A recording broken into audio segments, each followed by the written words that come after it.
And now it's time for Mob Talk Radio with your host, Jeff Canarsie.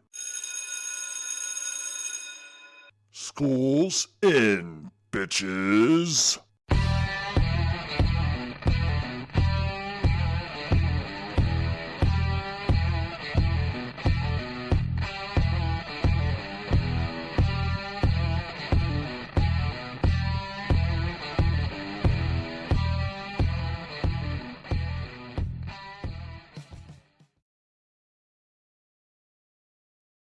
On a given week, I'm out of town a lot. Whether it's Philadelphia, it's New Jersey, Connecticut, Rhode Island, wherever the case may be, I'm always looking for a place where I can sit down and have a great dinner. Ambiance is key, price is obviously key, but the most important thing is the food good? And there's a place I want to tell you about today. It's called Saltwater at Margate. If you are going down to the shore, because I know a lot of people in Philadelphia go to the shore, especially Margate, you're missing out on a great restaurant if you haven't been there. The name is Saltwater Margate. It's at 9401 Ventnor Avenue, Margate City, New Jersey. The phone number there is 609-289-8078. You can also visit them online at saltwatermargate.com. This place is unbelievable. Not only is the food absolutely superb, the price is great too. They're renowned for their pizza and their gnocchi. They have all kinds of different things from mussels to roast pork and Italian fare. So do yourself a favor, do me a favor, go and visit Saltwater Margate. You will not be disappointed. It is a place that I think at some point, if not already, there's going to be lines out the door and around the block. So if you're down on the shore, stop in, go to Saltwater Margate. At least check them out online at saltwatermargate.com. And welcome to Mob Talk Radio. I am your host, Jeff Canarsie. And yes, I am still on vacation. Definitely so, for at least another week. But I decided on a day-and-a-half layover before I head back out, I figured I would bring you a Q&A just to keep you sort of tied down until we come back with an all-new show. So just a little news that has really nothing to do with the mob or nothing like that. One of the things that in the last 6 or 7 days that I thought about was, when the launch of the new platform is going to come. And originally I had said probably mid-July, and I'm sticking to that. But it may be delayed by about a week, only because I have to test a lot of these features. There's a lot of security features, safety features that I do have to test before I unleash stuff. And so if it's delayed a week, that's sort of going to be what it is. But in the next show that we do, we were going to discuss that at length and just sort of catch everybody up to date on what we're going to do with that. So all that being said, it's not going to be a typical platform show today. It's just going to be a Q&A, because I don't have all the time in the world. But I'm going to get the Q&A out, so hopefully everybody will enjoy it. And with all that being said, I'm just going to get right into the Q&A. Like I've said before, if I don't get to your question, it's probably just because I've either answered it prior. It's specifically too. I mean, in the last give or take couple weeks, I've been getting the same questions over and over and over again. And if, like I said, if I get 3 or 4 of the same questions consistently, I'm just not going to answer them. You're going to have to, and don't ask me what show that I answered this on, because I just can't. I'm not going to go through 115 shows or whatever it is to find the answer. But we are probably going to do a show sometime down the line where we do discuss all the questions that we've answered a million times, and hopefully we can get everybody, satisfied from that aspect. So all that being said, we're going to go ahead and start. Per the usual, like I just said, if I don't get to it, it's because I've either answered it or it's just too in-depth. I'm going to try to do like 40 or 50 questions today just to get it out, as I have things to do as I'm leaving. As you're listening to this, I'm probably packing and getting ready to leave again. So here we go. All right. Have you ever seen Hoodlum the movie? I know it was based around Bumpy Johnson, but the way it was done from a historical sense with Dutch Schultz and Lansky's dynamic and the Queen and showing the numbers game was pretty good. Yeah, I saw this film a few years ago. I think Lawrence Fishburne is in it. I think it was, I've seen it a dozen or so times, and I always thought it was really good. I think it was Tim Roth, and I could be wrong. You guys can correct me, but I think it was Tim Roth who played Dutch Schultz. I thought it was a pretty good film. It was pretty accurate.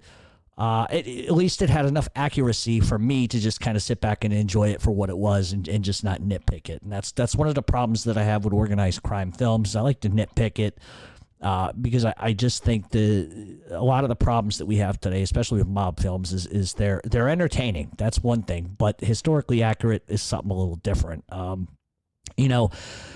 And I've said this for a long time, I'd love to see a Lucky Luciano film. I never was able to buy Christian Slater is Lucky Luciano. But all that aside, I'd love to see a film based on Lucky Luciano. He's the godfather of organized crime. And I just think if somebody did it from the perspective of like the 30s and up, I mean, just Cuba alone, I mean, you could make a fucking 2-hour movie on. So, all right. Is it better to be a Jimmy Burke or a Vito Genovese in the grand scheme of things? Honestly, listen, it depends who you are, what you sort of like. But I've always said this, like a Joe Watts or a Jimmy Burke. Those are the guys you want to be. You want to be guys that don't necessarily have to be on a fucking totem pole, so to speak. You can make your money and still have the protection from the mob, still work with the mob. As long as you make money and you're willing to do what you got to do, you're never going to have a problem. So what do you need a title for? Some guys want the title. Some guys want to be a boss. Some guys don't want to be. But I think in the grand scheme of things, I think being a Jimmy Burke is hands down a better idea than being a Vito Genovese. I mean, and look at how Vito Genovese ended up. He ended up dying in the can, as did Jimmy Burke. But I think from the perspective of you're already going to have heat being in an organized crime crew, and then just putting yourself as boss it puts a bigger target on you. So, I mean, at the end of the day, I would rather be a guy that is in a big pond that can carry myself versus being a guy in a small pond that's all eyes are on him. That's just the way I see kind of that playing out. All right, if you could change one law or a provision of the U.S. government when it comes to organized crime cases, what would it be and how would you do it? First of all, I think RICO needs to go. I think it's unconstitutional. I don't think you should have to pay for your crimes 3 times the fucking. Let me break it down further. It's all about conspiracy, right? If they find that you are colluding in a conspiracy of organized crime, they can literally charge you with everything that's done. So if I'm in an organized crime crew, right, and there's murder and whatever, if they can attach you as an organized crime guy, then they can attach every fucking crime that's going on around you in that indictment. And that's kind of fucked up because I think at the end of the day, look, if you're just fucking loan sharking or whatever and extorting a little bit, why should you be charged with a murder just because you're an organized crime? It's a loose leadership charge, and it's bullshit. And the one thing, though, that RICO aside for a second, the one thing that I would seriously change is I would no longer allow informants to get shaved time off for testifying, nor would I pay them. When you think about it, and there's another question that relates to this that I'm going to get into a little in depth here down the line, but I think at the end of the fucking day, when you make it a financial, I think the word I'm looking for is when you make it sort of a provision of making a ton of money, of course they're going to rat. You take the money off the table and you say to them, well, you're still going to have to do 85% of your time or we'll shave off a year or two. You're going to see a lot of guys, it's no longer going to be economically feasible to be a cooperating witness. And I think that the government needs to change that. I think at the same time, if you're willing to whack somebody, right? Why should case of Sammy Gravano kills 19 people, whatever the fuck, right? Why should those 19 crimes be forgiven? Why should he get, you killed 19 people, not a big deal, but you testify against John Gotti, all right, have a nice day. Just punch your fucking time clock and go home. I think the more that the government makes it easy for these guys to do what they want, this isn't a morality thing. Don't think that the government is being moral. They're not. They don't give a fuck what you've really done. But if your information that you can fucking provide puts 20, 30 guys in prison for 20 years, they're a happy bunch. And then they're going to pay you 25% of the allocation of everything that is fucking taken as a result of an organized crime RICO case. And I've talked about that before. Not only are they going to pay these guys 100, 200, 300,000, up to $500,000, in some cases more than $1 million to testify, then you're going to get 25% of the cut of any assets that they fucking seize. I mean, I don't know about you, but if you can't see that this has become like a valuable economic decision for informants, then you're wrong. They're not doing it because they all of a sudden have this moral compunction that they're going to go to hell. And, the devil's going to stick a cactus up their ass. They okay, that's fine. I'll take that. No, it's not a morality issue. They haven't had a fucking conversation with Jesus in a fucking cell. It comes down to, I don't want to do jail time. I don't want to lose money, so I'm going to rat on everybody, and then you're going to pay me on top of it. Then you're going to protect me the rest of my life. Where do I sign up? And that's what it's become. And I think that if you take that off the table, I think you're going to see a lot less guys ratting. And what we've essentially done is said, we've added. It's funny how Christianity and moral obligations and beliefs filter into the judicial system. I mean, we put our hand on a Bible. Why the fuck is that necessary? You know, like, oh, okay, so I'm going to put my hand on his Bible and somehow I'm going to be morally obligated to tell you the fucking truth by putting my hand on a fucking Bible and swearing to tell the truth. Please, none of them do that. Oh, that's all you need me to do? That's the only fucking basic requirement, is that I tell on everybody and I swear to God that I'm going to tell the fucking truth? Come on, get the fuck out of here with that. And so at the end of the day, you know, I don't know how you would fix it, but I would still make these guys do a ton of time. Because I guarantee you they're going to start thinking about shit. Well, let's see, I got 20 years here. They're going to forgive only 5. They might as well just shut the fuck up and go to prison. But as long as the feds and the government, and that's what I mean about the moral culpability. The feds don't give a fuck what you've done to anybody. They really don't. They really don't. I mean, why else would Sammy Gravano get away with killing Alan Kaiser? 16-year-old kid did nothing. Never hurt nobody. Mistaken identity? We're not going to charge him with that crime. We're just going to push that under the rug. That's not a big deal, because what he's telling us about John Gotti and Frank Locascio and all these other guys, that outweighs the killing of a 16-year-old, right? So don't sit here and try to give me the fucking nonsense that the fucking federal government has a moral implication to do anything. Bottom line is they want stats, they want convictions, and they want to run for office like a bunch of jerk-offs. That's the end of it. That's just how it works. And so I would change the parameters. And I've always felt like the legal scale, especially when you're fighting a case, and this is the last thing I'm going to say and then I'm going to get on with it, is that when you fight the federal government in court in an organized crime case, they can bring you back, unless you're fucking acquitted of all charges, right? They can keep bringing cases and cases and cases, and if they can't put you in jail, they're going to fucking bankrupt you. And so I think when the scales are tilted like that, how can you blame anybody for taking a fucking plea deal? You can't. You can't blame anybody for taking a plea deal when the government can bring 10 cases against you and fucking bankrupt you. And then they put you in the corner. Well, you know, you can come to our side of the fence and suck our dick and do whatever and make us feel good, and we'll kind of forgive the 36 fucking murders you got. Or they could do what they did in the case of Gas Pipe Casso. He speaks out against Gravano and says, wait a second. This motherfucker was selling drugs, like a ton of drugs, and you're going to let him walk on that? Because the minute Gas Pipe starts to speak up, the feds go, let's tear up this paperwork. This guy's going to create problems. Because if they listen to what Gas Pipe had to say, then they can't convict Gotti on certain things. And that's the fucking game in which the system plays. I mean, why else do you have a situation where a fucking guy sells fucking 25 pounds of fucking pot, gets a life sentence, but a guy who fucking diddles kids gets 2 fucking years?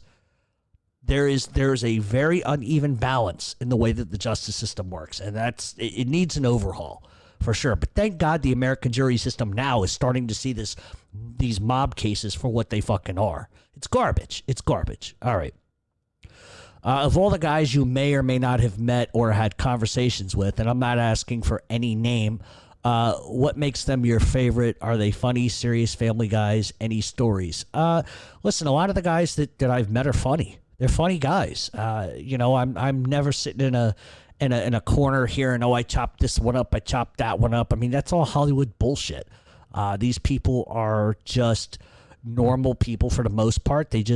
Their jobs are just a little bit different. You know what I mean? They're not garbage guys, you know? So, you know, I think it's always funny, and I'm not going to get specific about where this might have happened, but it's always funny to listen to guys tell stories about big names that you've heard. Ralph Natale being one of them. Some of the shit that I've heard about him, guys that knew him, guys that just, it's hilarious. And one of the things they told me was, you know, look at that wall, Jeff. See that wall? That wall's white. If Ralph were sitting here, he'd tell you it was green, and he wouldn't stop till you fucking believed it. That's what a big liar and conniver that Ralph Natale was. You know, and you'll hear gossip about other people and stuff like that, and that happens wherever I go. You hear gossip about this one, that one, the third. But what makes any particular person, somebody that's a favorite of mine or somebody I get along well with, is because we don't have to discuss that shit. They're not going to tell me shit. I'm not going to ask shit. We're going to have a discussion about the fucking Eagles. We're going to have a fucking discussion about the weather. How's your wife? How's your kids? How's things? You need anything? Normal conversations. I don't have these conversations where this one's like, yeah, I cut up 25,000 last week and I put it on this and this. Jeff, what's your opinion? Should I put it on this? They don't ask me. I don't fucking volunteer nothing. I have normal conversations with people, and sometimes I hear things I probably shouldn't. But I don't repeat those things. It goes in one ear and right out the fucking other with me. And that's just it. All right. Do you know when Angelo Lutz's restaurant is opening back up? I really want to go. I talked to Angelo, I think I want to say 2 weeks ago. He's a little sick, so thank God he's all right. But Kitchen Consigliere is the name of the restaurant. You can go there. I think it's www.kitconcafe.com, kitconcafe.com. You can probably get a lot of information there. I know that at one point Angelo was like doing deliveries. Listen, the guy was taking fucking food to the hospitals and feeding the nurses, the doctors, and the staff. He's a good guy. He really is, and he was taking care of other people. And I don't know if they're opening up. I know a lot of people are getting hard hit by the COVID bullshit. I would assume as soon as Angelo can open up, he's going to open up. But I don't know if he's open right now or not because, like with South Philly the other day, it was, July 3rd, they're going to open everything. Now they're backing it off to fucking August. So I just everything is going to keep changing. And honestly, I don't know what the status in Collingswood, New Jersey is, to be honest with you, but I got to assume it's close to Philly. So, the best way to do that is you can reach out to Angelo Lutz yourself. Look at the restaurant website, and hopefully that'll have more information. If I can find out anything in the interim before we come back on next week, then I'll try to find out what I can. But if you get the chance to go there, go. It's a good place. Great food. I enjoy it. All right. Do you worry about the feds coming after you for the Philip Narducci case? I'm only asking because allegedly there is a 7-year statute of limitations here. I don't know what I'd have to worry about. First of all, I didn't do anything wrong. That's number one. Number two, that whole situation, which I've talked about before, really came down to a couple things. All right, and here it is in a nutshell. If you're just now listening in and you don't know sort of the backstory to this, and I don't want to get on a fucking rabbit trail with this, but more or less, Phil Narducci was arrested. We all know that. And he's already served his sentence, and that's over and fucking done with. But what the feds were alleging was that I outed the informant in the case. They were alleging that I somehow was a co-conspirator in getting court-sealed documents which would prove that the informant in that particular case was a real sack of shit and the government knew it. And there was just a lot of things that went on that the prosecutor in that case tried to blame on me. And the fact is that I did not get any information from Phil Narducci. Where I get information from is nobody's business. I'm not going to ever, sort of out my source. Even the tapes that I got with the informant in that case, who was basically trying to shake down fucking everybody and borrow money on false pretenses that, my mother is sick, was all bullshit. Where I got those tapes, I'm not even going to fucking talk about. Just when bad shit happens to people, the one thing that I do is I try to help them. In this particular case, in his case, it was all nonsense. It was all bullshit. And I could sit here for the next hour talking about that case. But basically the feds, more or less, I don't know if it ever completely went through or not, but they wanted search warrants, seizure warrants for all my electronic devices to somehow try and prove that somehow somebody in organized crime, albeit Phil Narducci or whoever else, was feeding me information that I shouldn't have technically had the rights to have, considering it was a sealed documents. And so that's what they were fucking alleging. They were going to come here and do this, that, and the third, but I left town. So fuck them. I got out of town. Let them serve their warrants to the fucking rats. They're not serving one on me. So, are they ever going to come after me for that? No, I don't think so. It would be stupid. I'm not an organized crime guy. I just did my job, and what I did helped. And that's the whole point. I think that if the feds are going to attempt to use a shitty rat who is a terrorist in another fucking country I think that the public should know that. I don't think, and that's the thing about federal cases, is that the judge can decide whatever the fuck he wants to come out. And he didn't want the rat shit to come out about this informant. He didn't want anybody to know he was a terrorist for Hezbollah and all this bullshit, because that taints the fucking case. But if you're defending yourself like Phil was trying to do, why can't that information hit the jury? Why? It's gonna sway the jury. Well, it should. The guy's a fucking terrorist that the FBI was bankrolling to do all this stupid shit. You know, it just, the whole case was a fucking joke from beginning to end. But in his particular case, just like the plea deals we were talking about earlier, you have no choice. Sometimes you just got to take the plea, suck it up, and say, fuck it, because I don't want to keep going back and forth to court, especially when you look at Phil Narducci's case and you look at Phil's past. See, that's the fucked up thing. The judge can, the prosecution can bring in Phil's notorious past of 30 years. They can bring all of that in against him. They can bring in murder cases, which he was acquitted of, just because it's like a character fucking description. But yet you can't bring in the fucking information about the fucking rat. That's what I'm talking about. And that's why guys end up taking fucking pleas. They got no choice. But as far as let them come after me. I don't give a fuck. What are they going to do? Come after me for what? It's stupid. It's just stupid. All right. I'm assuming that at some point in your life you've had dinner and drinks and hung out with some very serious guys. What is that like? Do you ever get leery of someone? Like if they ask you to go on a boat ride, would you go? What am I in, The Sopranos? Fuck out of here. Yeah, of course. I've had drinks, hung out, had dinner with a lot of different people in my life. What is that like? It's like going out with your friends.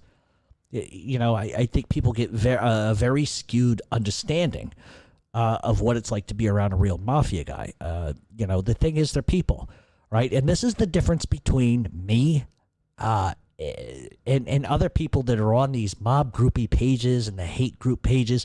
They've never been around a mob guy in their life, and they think it's like a fucking accolade. Ooh, I've arrived. I just sat down with Jimmy One Eye the Tulip, or whatever the fuck the case may be. I think people that think that you sit there and you play cards and there's an Italian song in the background and you're cutting up money with them and you're joking about murder, like none of that's the case. That's Hollywood bullshit. And people don't know the difference, because the closest they're ever going to get to that life is by watching a fucking movie or hanging out in these little groups where they debate stupid shit. And 98% of them, if they ever came across a gangster in their life, would shit their fucking pants. These are tough guys. These aren't weaklings. So for me, why would I be leery of anybody? You listen. Somebody's reputation precedes themselves. If they're a killer, you already know it going into it. Does that make me act any differently? No, because I'm not doing nothing wrong to the guy. I'm just having fucking dinner. But does that mean I'm going to be a little cognizant of who I'm around? Sure, of course. Of course. I'm not going to go, so what was it like shooting that guy in the fucking head and putting him in a fucking pit in Jersey? I'm not, would I go on a boat ride? Sure, why not? What are they going to do? Put cement shoes and throw me overboard? At least it's a quick death. But not. I think that people just watch too many Hollywood films. They don't know what organized crime is really like. They're average, normal fucking human beings. To the extent, and here's where the disclaimer comes in, the difference is they will kill you. They will kill you if you fuck with them. And so it's not a matter of walking on pins and needles or eggshells around them. Just be their friend. That's what I do. I'm just fucking Jeff, not Jeff Canorsi. I'm just fucking Jeff when I'm with anybody, and we don't get along because I do what I do or they do what they do. We get along because we have things in common. My personality is kind of likable. And I know a lot of the haters go, no, I fucking can't stand you, you fucking prick motherfucker, and all this other stuff. But the reality is that nobody would fucking talk to me if I was a prick like that, And I think people know enough about me to know I don't hear nothing, I don't see nothing, I don't say nothing. That's just how I live my life. All right, are there any benefits at all for a street guy to be cordial or friendly with the media members like you or journalists? Do you ever get looks or guys get mad at guys for being cool with you because of your line of work? I can't imagine some of these journalist guys can go sit down at places or talk to people that you have.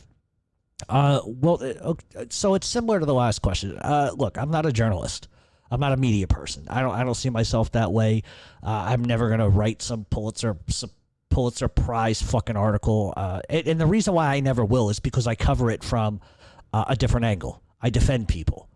There is a large difference between writing facts and writing bullshit. I write facts, and then my opinions usually back up the facts, but it's an opinion, right? So I'm not, is my opinion right or wrong? It doesn't matter to me what anybody thinks about that. It's what I think about that. Nobody has ever fucking defended guys like this. They never have. And so I think in many ways, I'm not tooting my own fucking horn here, but I think in many ways, I'm a throwback to like the 1960s. There were actors that fucking refused to say a word. They defended these guys, and that's me. It's a choice I made a long time ago. I'm going to defend them because they should be defended. The New York Post doesn't do it. The Daily News doesn't do it. The Philadelphia Inquirer certainly doesn't fucking do it. And so from my perspective, I'm not a journalist. I just try to defend people. And I think the main reason that I do get treated well, it has a lot to do with the fact that I put out facts. I put out another side to it. And I think that the other thing too is that people have gotten to know me. The guy behind, the guy behind the microphone, not the guy on the microphone. I think the realization that I'm harmless as far as what I post, it opens doors. Guys are going to be like, I may not like specifically what he does, but I'm going to get to know him. And then once they do, they're kind of like, all right, he's not a prick. We get it now. I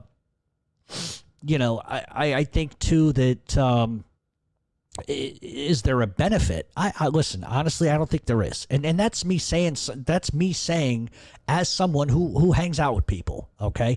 Do I think there's a benefit to it? No, I don't think so. But I think when you get to know the real person behind the fucking headlines, excuse me, when you get to know the real person behind the fucking headlines and you know how they feel on family or how they feel on this or how they feel on that or what sports team that they fucking cheer for, that's when you get to know them for them, and it changes. Because prior to that, all you know is the headlines. He murdered this one. He shot this one. He did 14 years. He did this. He did that. But the minute that you get to know them as a person, your affection for them changes, and you can see it from a different angle. You can see them as the human being, not the fucking headline, not the fucking, yeah, you see, the guy in the corner with the fucking gun. And so for me, does it help being cordial? Sure, absolutely. But it's not like I'm writing a fucking book about these guys. I would never do that. I respect them enough just not to do that. That's not me. Let the Anastasias and the Jerry Capicis of the world do that. That's not my thing. But if it gets into a gray area, like a boss talking to the press, I mean, that has its pros and its cons. And look, let's lose Joey Merlino here for a second, right? Philadelphia, it's some of these other dipshits that fucking write fucking mob pages. They always claim that Joey Merlino is the internet Don, the Instagram Don, and it's all bullshit. What, a guy can't take a fucking photo with his friends and put it on Instagram like every other motherfucker in this world? So all of a sudden, because of who he is or who people allege that he is, all of a sudden he can't like fucking go to the grocery store for himself no more? What's he got to send the wife to do it?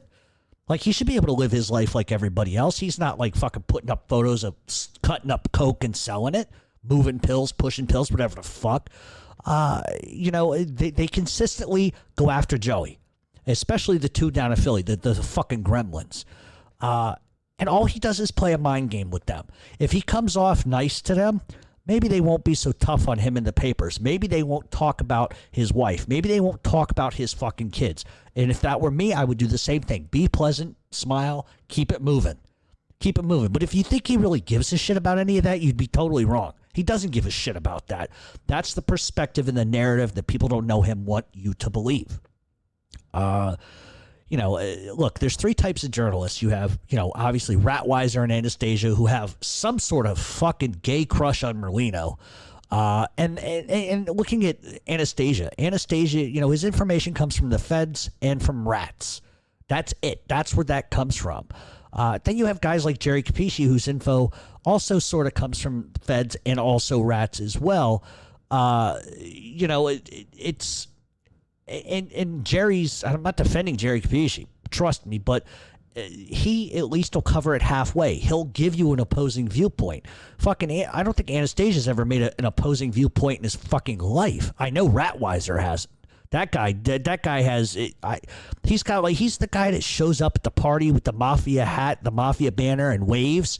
There's something wrong. There's like a mental. I don't know what it is. Like, he's like a fanboy to like the extreme. He gets something out of saying Joey's name. He gets something out of talking to Joey.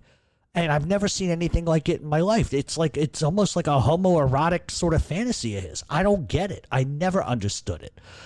Because if he covered every gangster, be it Phil Narducci, some of these other guys, if he covered them all the same way, I probably wouldn't say that. But he like fucking smirks and foams, drools when he talks about Joey. It's disgusting. It's fucking disgusting. So then you'll have beat reporters who won't cover facts, just gossip. You know, and a part of that problem is that gossip overrides facts as well as opinions. And so what I do is I provide you facts, then I will give you my opinion. And you don't have to listen to my opinion. It's up to you to kind of say, okay, these are the facts. This is what Jeff might think. Let me invest some time and go look and make a decision for myself.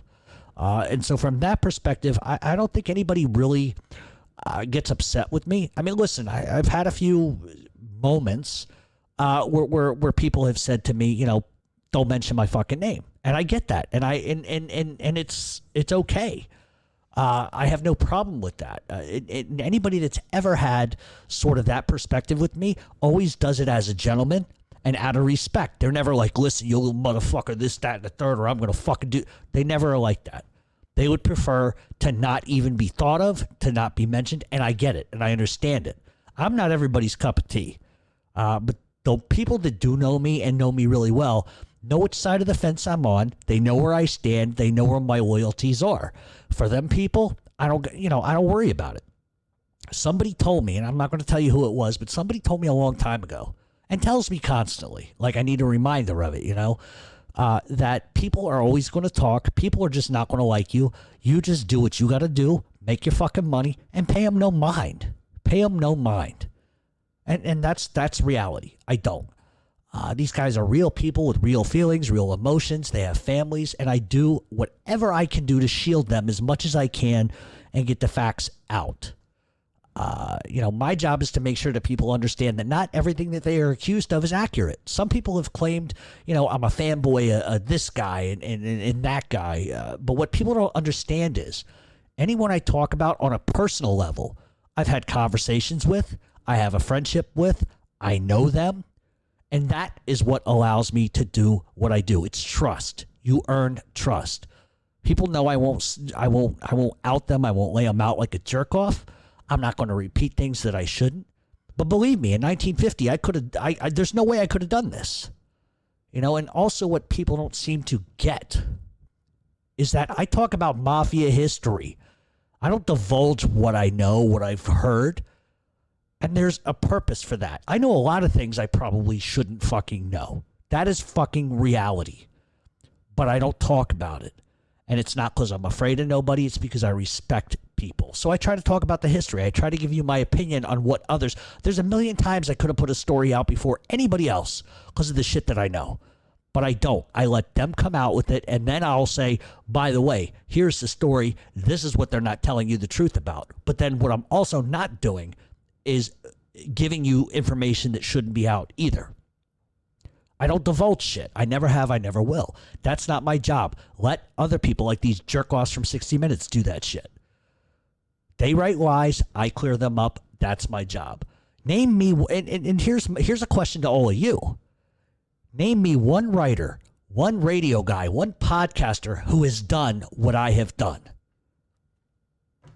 Can you tell me one person who has done that? Nobody has. And that's not me being braggadocious.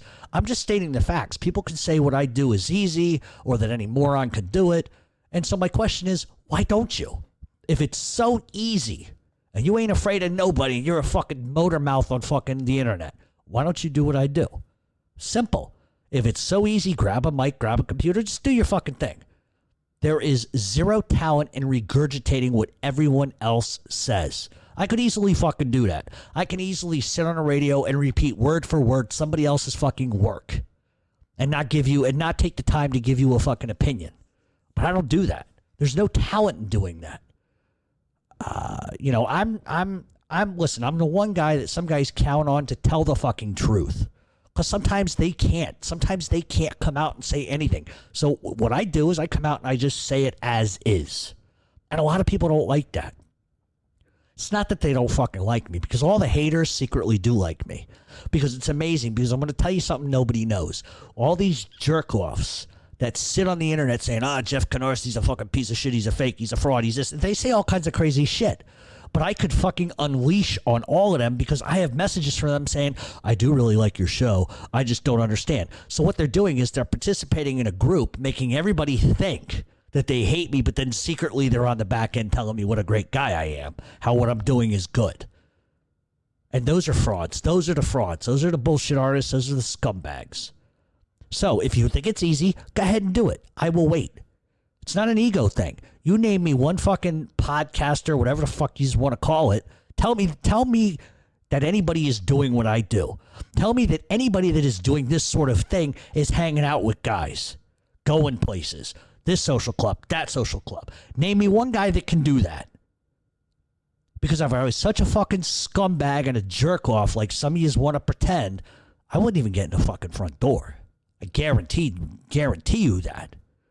It's not an ego thing. I'm not bragging about nothing. I'm just telling you fucking facts because people don't like facts. And the second that I stop doing that, then I'm done with doing what I'm doing. The second that I stop defending people, the second I stop helping people, you might as well put two in my head and put me in the trunk of a car. All right. All right. You can put me down for a full year on your new platform.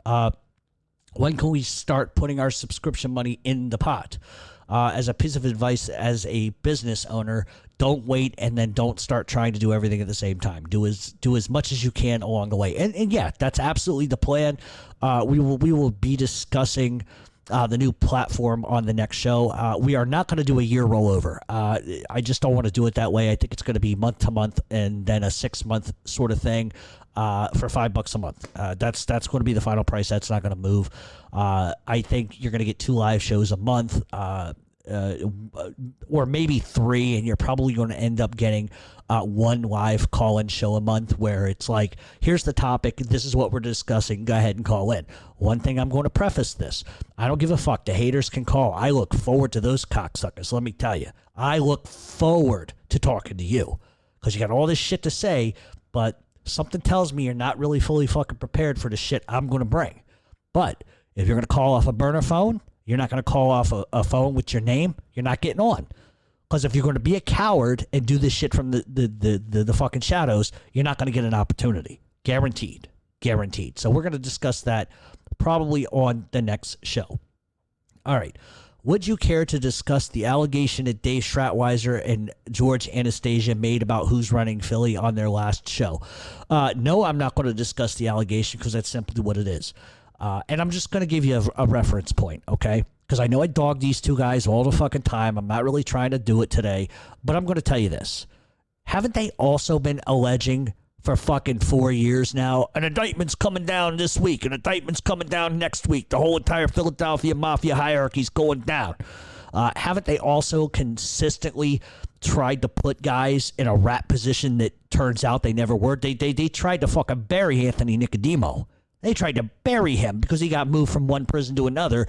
They wanted to put it out that he was a fucking rat. And that's some serious shit to do to somebody. You don't even, as a creative person or as a fucking author, a journalist, whatever the fuck it is you want to call yourself, the one thing you don't do is, and this is how it works. The headline is Anthony Nicodemo moved from this prison to that prison. He's being moved closer to home. Sources on the streets are saying they're concerned. Well, right then, you're putting a guy on the fucking rat pedestal. You're sowing the seeds of a guy being a fucking rat. They did the same thing with Stephen Sharkey. The same fucking thing. They said he was a fucking rat. I busted him out for saying that. And then Sharkey fucking blasts them. Like, who the fuck are you to say that? He had to go back or got out because of a conviction for something else. They didn't even cover the basic facts. So that's my problem with them. They want to get a headline so fucking badly that they don't give a fuck. It's sort of like a tease, right? It's a tease, like, oh, you're gonna go out with this girl. She's a stripper. She's gonna blow you. Whatever the case may be, that's what you're thinking. But reality is, it's not. It's not going to happen. And I hate to use that reference. That was a shitty fucking reference. Christ. But look, at the end of the day, you can allege whatever the fuck you want. You can say, this one's the boss, this one's the boss, that one's the boss. If you listen to these two motherfuckers talk, they have told you 6 different bosses in the last 4 months.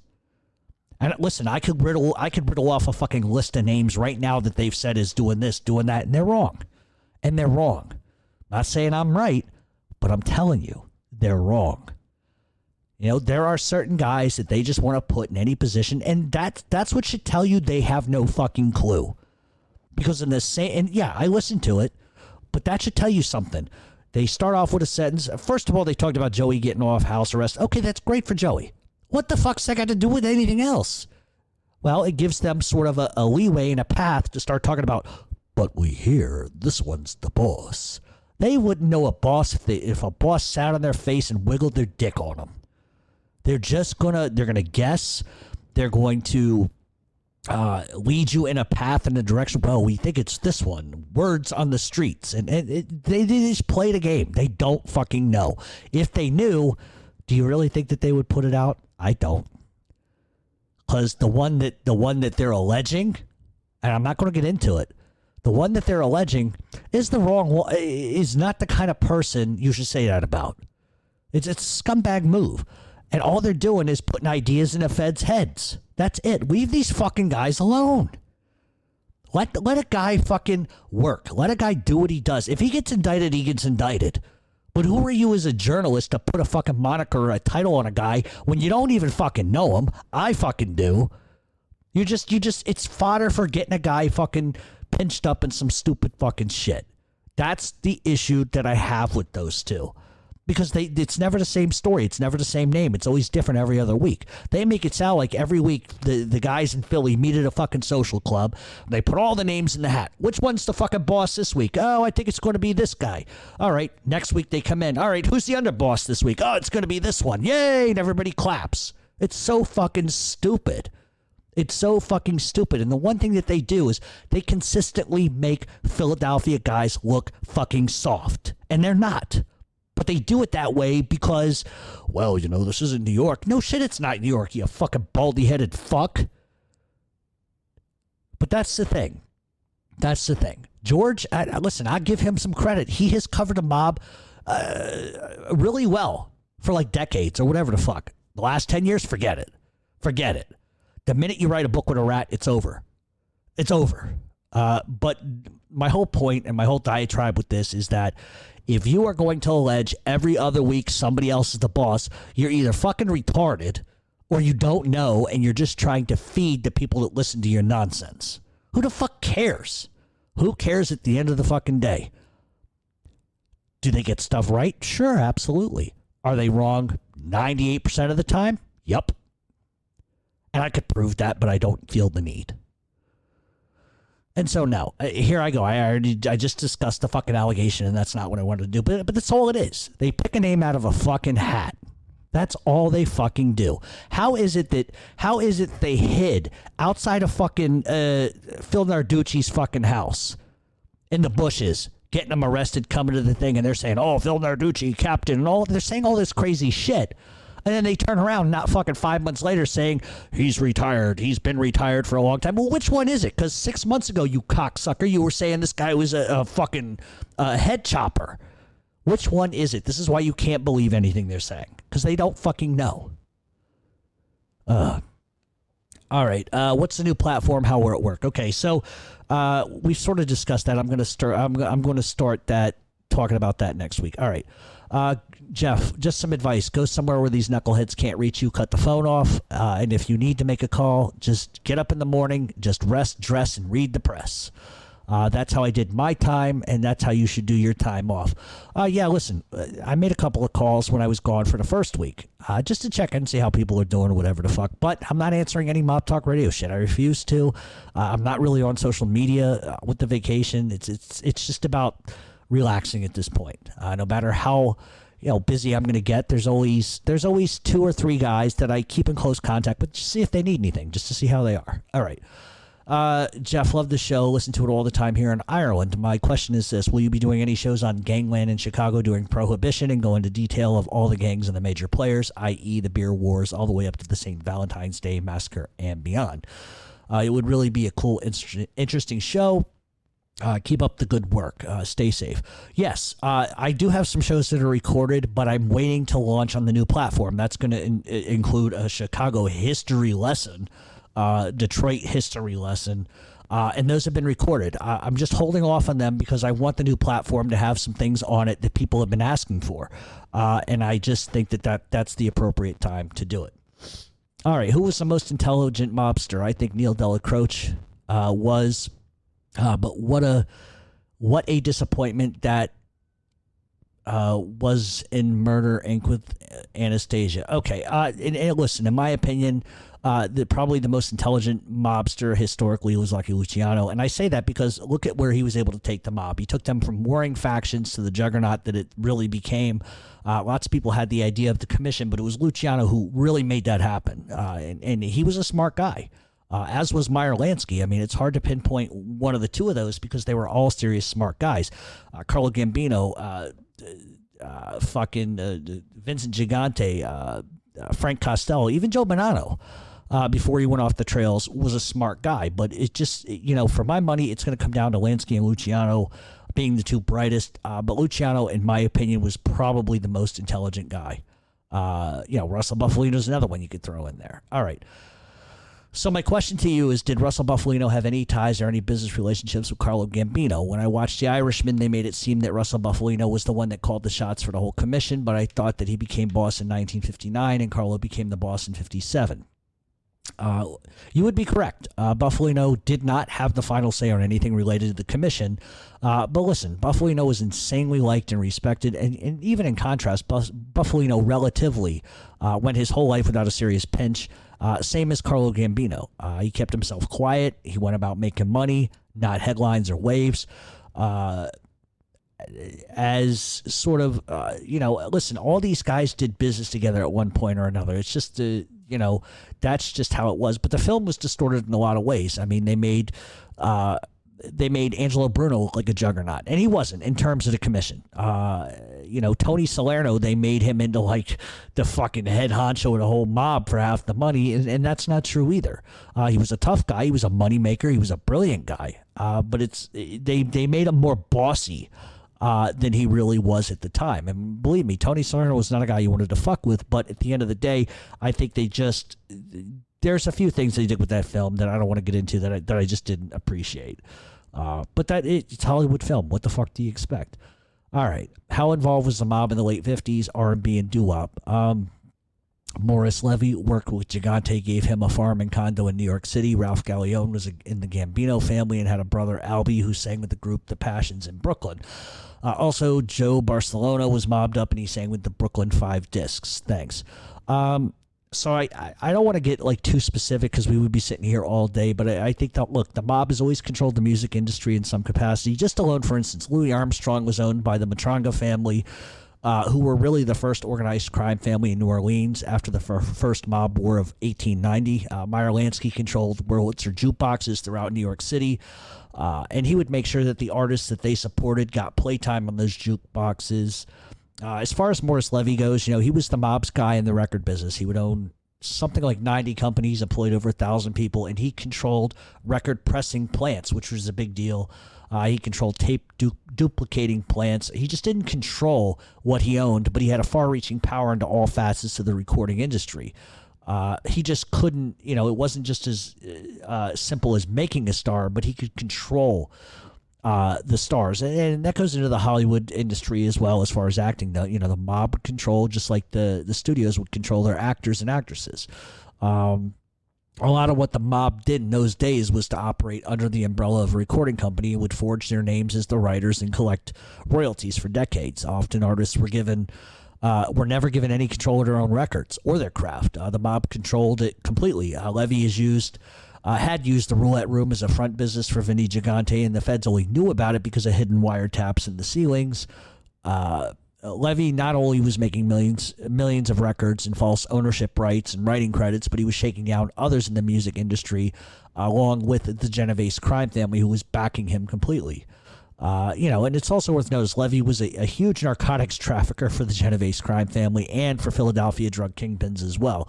I think for example purposes, let's use Frankie Lyman. Frankie Lyman gets signed, songs get written for Lyman, or he writes his own songs, and he was never able to put his name on those. The mob guys would put down the producers' names, and they would get a kickback.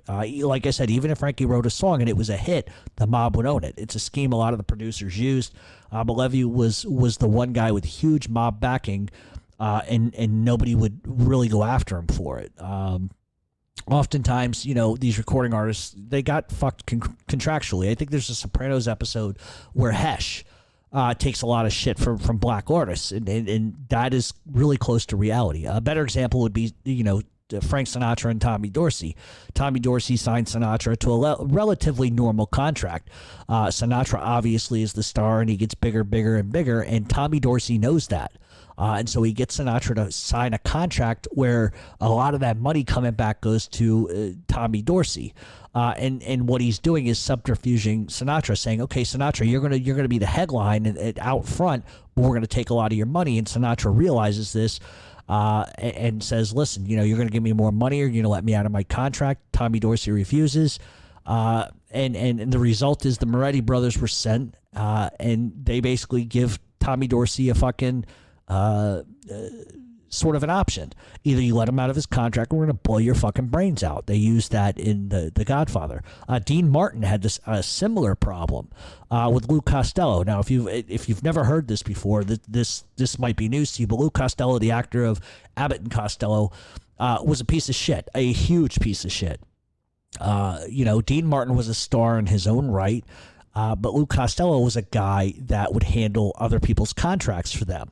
And he really thought that Costello specifically thought that he owned Dean Martin, and he refused to give Dean Martin what Dean Martin was worth. And he was another one that just totally would not let Dean Martin out of his contract. So what happened as a result is that Costello gets his fucking jaw broken in 6 places, and then he leaves Dean Martin alone for the rest of his life. Costello was a notorious cheat, a notorious piece of shit. He robbed the fucking Three Stooges of their act completely. And there's a story that I should tell, but one of the things was when the Three Stooges were doing their thing for Columbia, they were getting fucked by Mickey Cohen and a lot of other people on the money. And Costello attempted to get the Three Stooges under a contract, and they just weren't going to do it. They were fine with the way they were. They knew they were getting hosed on money, but what are you going to do? You're not going to fight Mickey Cohen. And then Costello, in a fit of rage, basically steals the act of Curly Howard. If you go back to Costello's whole career, all he does is imitate Curly Howard. And I know that at one point, Larry Fine, who was real name was Larry Feinberg, had gone to Philadelphia guys to have fucking Costello's head caved in, because he was basically stealing their act and making twice the money, because Abbott and Costello were under, I think, Universal at the time and not Columbia. So there you go. All right, you may not be able to answer this, but years ago, a Baltimore City district attorney by the name of Jonathan Luna disappeared overnight, was found dead the next morning in Lancaster, Pennsylvania, under suspicious circumstances. I wasn't sure if you could dig up something on this case or not, but I would like to hear your opinion if you think this might have been some sort of a cover-up. Well, I first of all, I got to say that this is not Mafia related, but the first thing is that this was ruled, if you don't know anything about this, you can look it up for yourself, but the first thing is this is ruled as a suicide. This is the first thing of how they ruled it. This was a suicide. Now, how a guy stabs himself 36 times and then drowns himself is pretty hysterical to me.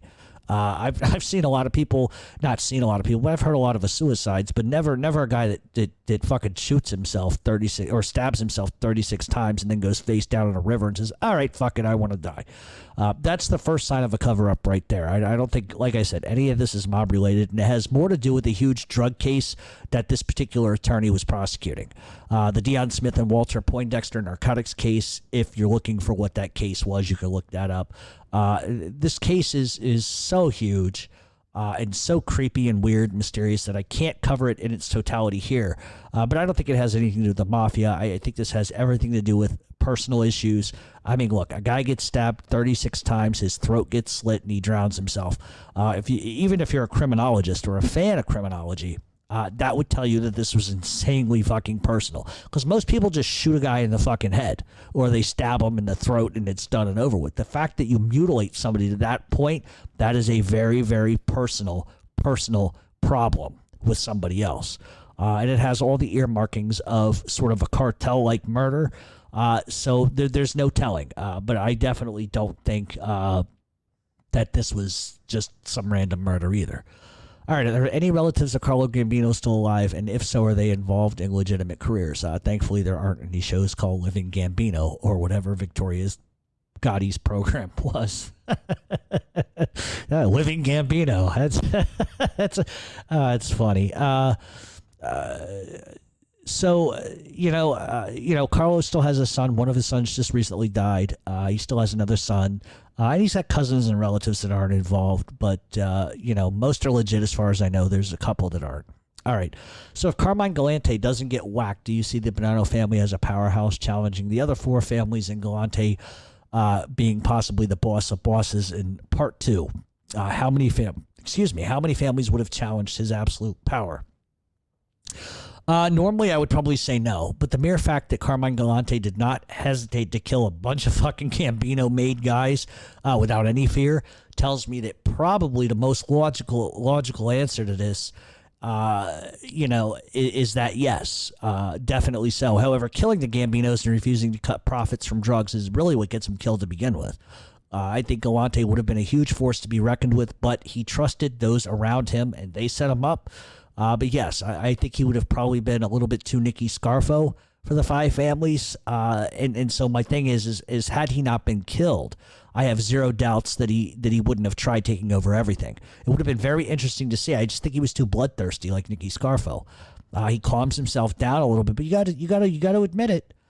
Carmine fucking took it to the Gambino crime family's ass, and it took him a long time to respond to that.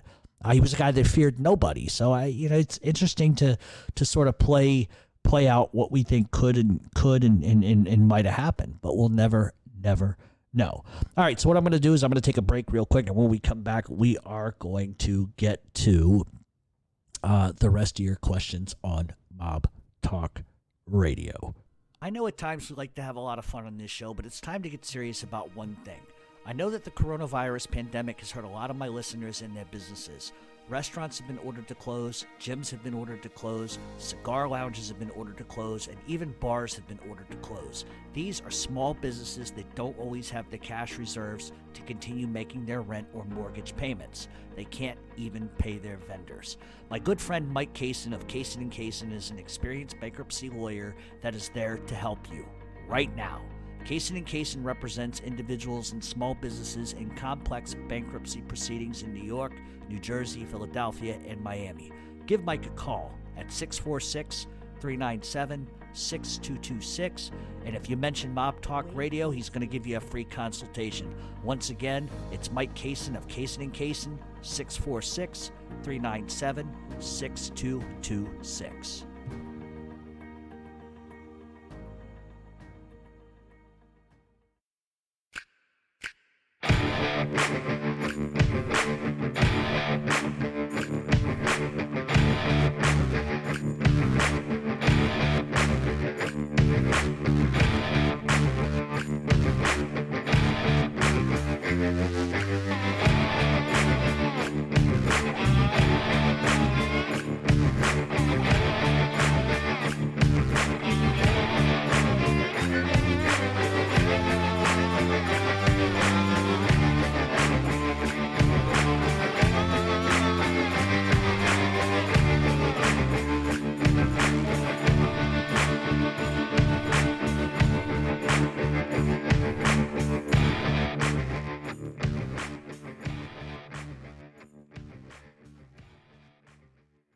And welcome back to Mob Talk Radio. We are doing a Q&A today. All right, so I saw in a documentary that Carlo Gambino's role model as an up-and-coming mafioso is Lucky Luciano. Do you believe this to be true? Also, how was the relationship between Luciano and Don Vizzini when Luciano was deported back to Italy? I heard Vizzini was the only mob figure in Sicily that that Luciano trusted. I don't know how accurate that is, only because Gambino was already a made guy when he arrived in the United States. He had already killed some people in Italy, allegedly, with his own hands. So if anything, I think we can say as far as watching, from the perspective of watching and learning the American mafia rackets, Luciano would have been likely his mentor from that aspect. But Gambino was already a hardened gangster when he arrived here. And the Castellanos were a already notorious crime organization in the United States. So as far as I've heard, the same as you. That Gambino was close to Vizzini, and I'm sure that Luciano, and so I'm sure that Luciano took a lot of advice, but I just think when Gambino came here, he was already sort of that mold. All right, who do you think is one of the most modest bosses in the mafia? Somebody not too flashy, not spending a shitload of money and making themselves look like a sore thumb out in public. My answer would be Carlo Gambino. And can we get a Ron Previty impersonation? Thanks, Jeff, for all your shows. And what's the over-under on Ron Previty in the Nathan's hot dog eating contest? I say 150. So I think Gambino was probably the right answer. I think he was probably the most modest. He was the most low-key. Russell Buffalino, too. Could have been. Gigante, similar, but he was a little more public than a lot of people, walking in the piss-stained bathrobe down the streets in Manhattan. But all those guys were all three of them were relatively low-key. And didn't spend a ton of cash. They lived as much as they could, relatively quiet lives. But I think Buffalino and probably Carlo Gambino were the two that I think they're the best representation of that.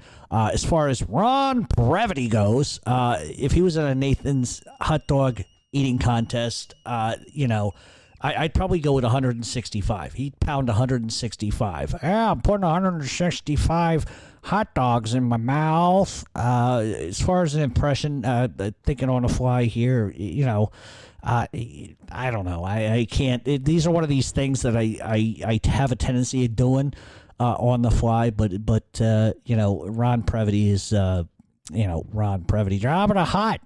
He's got nothing on me. I got more bellies than a fucking Job of the Hut. I don't fucking know. I don't know. I didn't prepare for that because I didn't really read through these questions beforehand. So there you go. Sorry. All right. Any instances where an Italian-made guy comes to work, join an American Cosa Nostra family, like Furio and The Sopranos? Also, once you're made in the United States, does that accolade carry over to Italy? Lots of guys. Look at Vito Rizzuto. It's just one. Zips have always been coming over to the United States. Look at the Gambinos. They have entire crews that are Sicilian. Same as the Bonanno crime family. The Gambinos really are controlled by the Zips at this point right now as we speak. But I don't think it carries over. But when you look at guys like, say, Frank Cali, and some other notable names, this Frank Cali was a guy who was related to the Inzarillos, which gave him probably more clout in Italy than a lot of other people. But I don't think it really translates. While the Mafia is still the Mafia, I think there's just a couple of big differences. But keep in mind, a guy in Italy can't come here barking orders either. Just like a guy here couldn't go over to Italy and start barking orders. Now, is it a mutual respect? Sure. But I think you're probably going to have guys in Italy that don't look at American gangsters the same way. It just kind of goes back and forth. All right. I know you said oh boy, here we go. I know you said street guys don't talk to journalists, guys like Anastasia or Ratweisers like they claim, but do they look at Jerry Capisci any different? Do you think guys feed him info, or is it just hard to believe that he gets all his info from just the feds alone?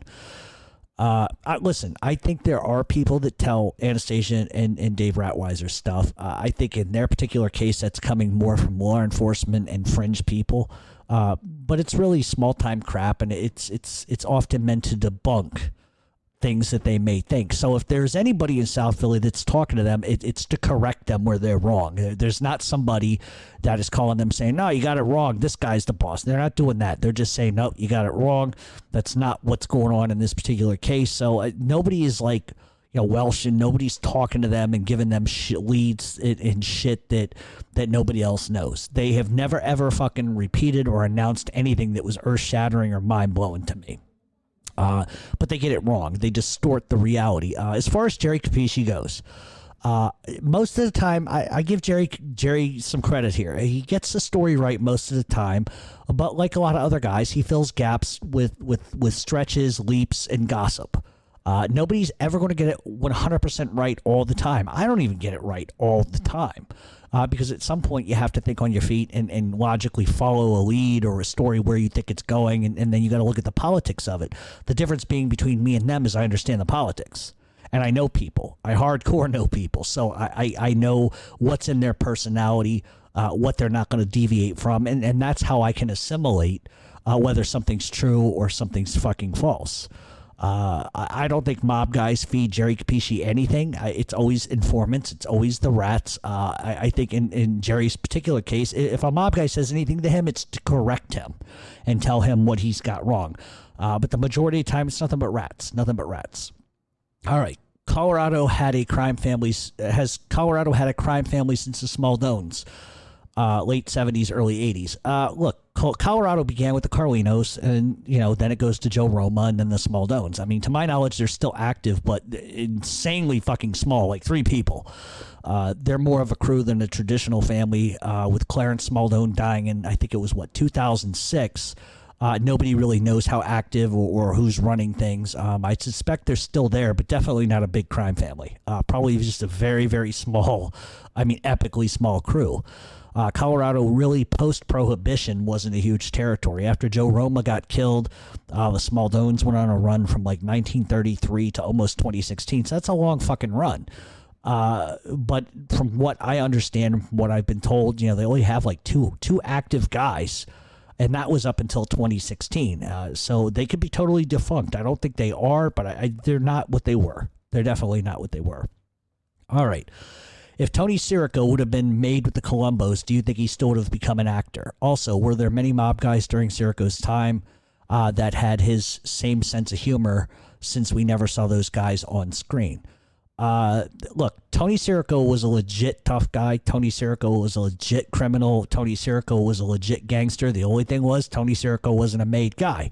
And if Tony Sirico doesn't end up doing time, and I think it was 1971 for extortion and gun charges and stuff like that, he probably would have been inducted in the Columbos. He's a tough guy. Everybody that I've met in New York that knows him or knew of him said he was a fucking maniac. And so by all accounts, he was a serious, no-nonsense guy. But keep in mind, too, that he was arrested almost, I think, 28 or 29 times. So my guess is if he doesn't do that 20-month stretch in Sing Sing, he probably would have kept going in that direction. The Colombo Wars was coming. He was heading for an induction, as far as I'm concerned. And a lot of mob guys have an incredible sense of humor. You almost have to have a sense of humor considering what you do for a living. I know a lot of mob guys that are hilarious. There's 2 or 3 that I could name. I'm not going to, but I could name that they just crack me up like you have no fucking idea. They're sarcastic. They're fucking self-effacing, self-deprecating. They crack me up. They're funny guys, and it doesn't even have to be just the stories they tell, the way they tell them. I know we're going to lead down a fucking Goodfellas path of, oh, you think I'm funny, huh? You think I'm a fucking clown? Think I'm here to fucking amuse you? No, some of them are really funny. They crack me up. One in particular just leaves me in stitches all the time. And he's an incredible ball buster too. I have some conversations where we're busting chops back and forth, and he always wins. And that's the fucked up thing, is that I'll throw out 3 or 4 zingers of busting balls, and I could picture this guy sitting back listening to what I'm saying, and I'm always busting his balls about being Irish, even though he isn't. And he just kind of sits back, he waits, he's like, oh, okay, you're going to go with the Irish thing. And then he comes out with one fucking sentence and destroys me instantly. So he's a professional ball buster, this guy. Great guy, too. Great guy. I love the guy. He is just a kind-hearted dude, a caring guy.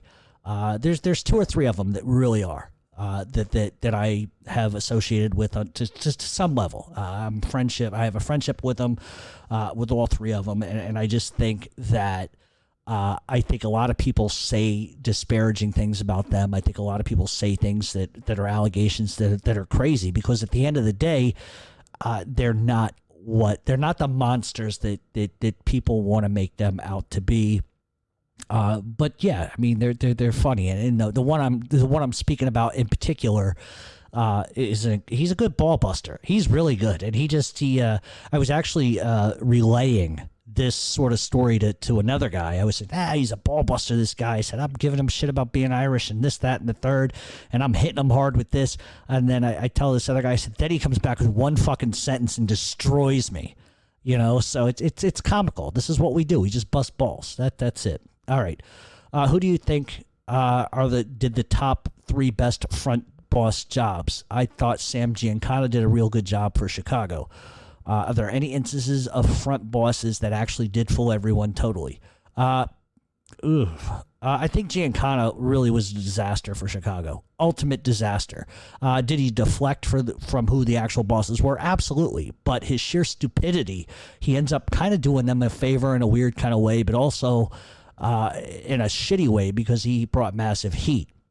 Probably the best front boss, in my opinion, ever was Tony Salerno. Complete pro. That guy held it down, and he took a 100-year pinch for it. That's a fucking man's man. That is a man's man. There's another front boss or an acting boss, but I'm not even gonna go there. Not even gonna go there. All right. If possible, can I get a Ralph Natale impersonation? Here's the thing. I don't do Ralph Natale well. I spit on him. I spit on him. Because I can't understand a fucking word that comes out of the guy's fucking mouth. He tells so many bullshit stories, that jerk off. And listen, I'm going to tell everybody something they don't know. So Ralph Natale, do you have any idea the amount of comedy that motherfucker brought to like 24 people? It was like a fucking comedy show with him talking. I kill more people than cancer. John Vesey, I hate him. I hate this one. I hate that one. Fuck you, and everybody looks like you shriveled up, toothless fucking prune. But no, the only impression I can really do of him is just, I spit on him, I kill more people than cancer, I take it in the ass with a rake, I was inducted in 1914, Frank Sinatra, I spit in his face, Guys, just, he's hilarious. It's entertaining. To say the least, that show is fucking entertaining. Because I'm going to tell you something, I listened to it going, oh, fuck, here we go. Because I already knew the guy was full of shit. I've talked to people that knew him and said he was garbage pail. But I laughed so hard listening to that show. And just the look on Patrick Bet David, whatever the fuck his weird name is, the look on his face of sheer, what the fuck did I just get myself into talking to this fucking Uncle Junior of the Mafia? Because that's what he was, Uncle June. Nothing he said was true. Nothing he said was accurate. He hates everybody. It's Uncle Junior. The only difference is he's not in the fucking home. Yet. I spit on him. All right. In your opinion, why do you think Joey Massino started to distance himself and eventually shelved his brother-in-law, Sal Vitale? Also, did this begin to happen while Massino was in the can, or was the start of it after Massino was back on the street?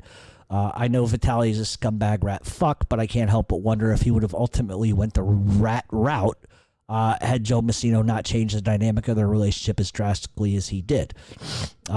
Thanks. Hope you have a great fucking vacation. Much needed, I'm sure.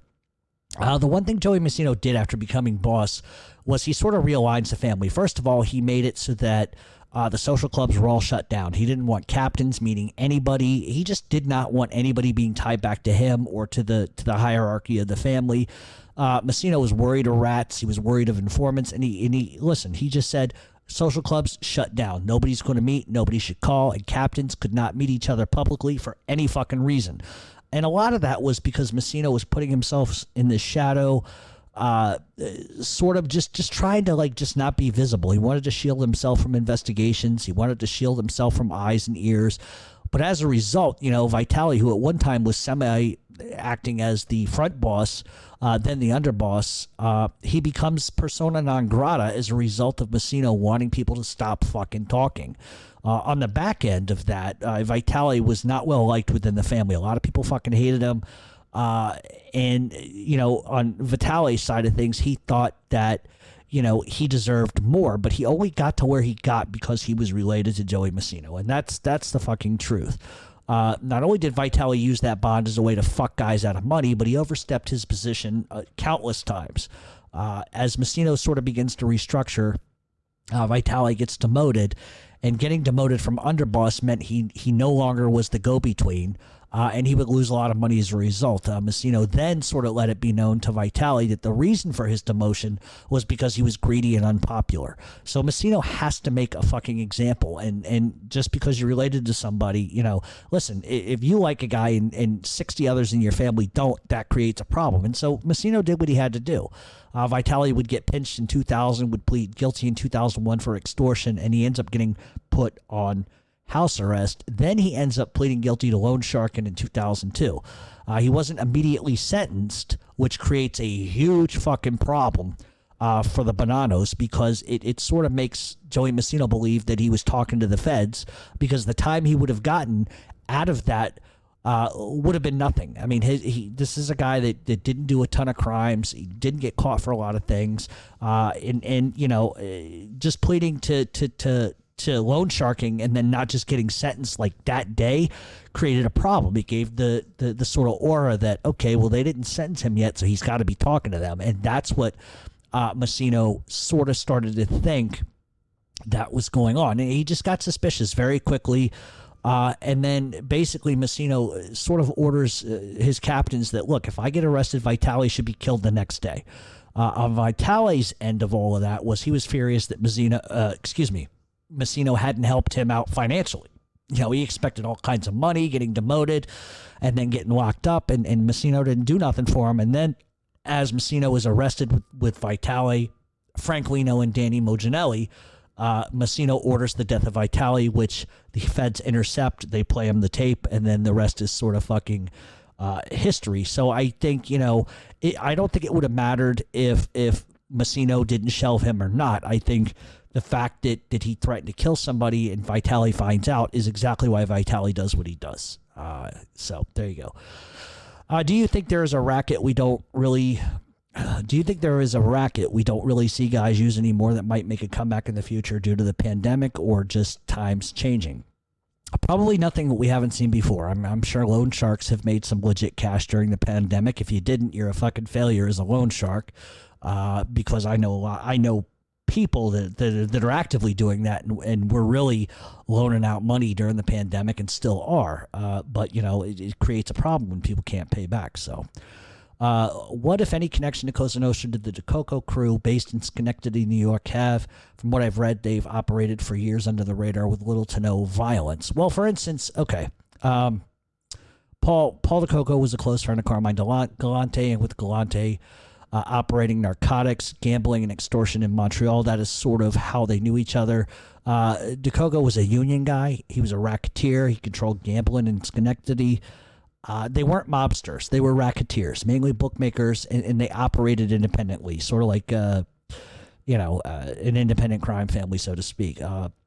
However, a few who hung around were connected to families such as Lou Cordy, who was a bookmaker and a soldier in the Buffalino crime family. You had Angelo Conte, Anthony Falange, who were members in Joe Falcone's crew. So the DeCocos were not made guys, but they had made guys around them.